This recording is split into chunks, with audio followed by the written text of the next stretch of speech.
It's not pumping yet. All right, so we're just making a movie for the customer here. So basically, what I'm trying to show here is that we're electroplating the piston here in zinc, and we've never had to electroplate any piston this much. It's this is the pump head. This piston goes down into the pump head right here, and typically what I've always done in the past is I put in just a few mils, if that, of electroplating on the push rod on the piston, and then it won't go in, which is excellent. It's a go no go operation.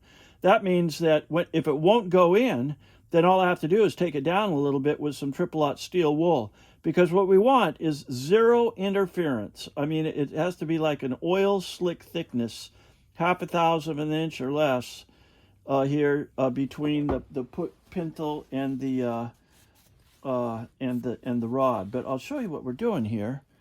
And right now we're putting it in here, and it's getting better, almost there. But this is a lot of plating, because this baby has to be, like I say, zero clearance. Right there, it's too loose.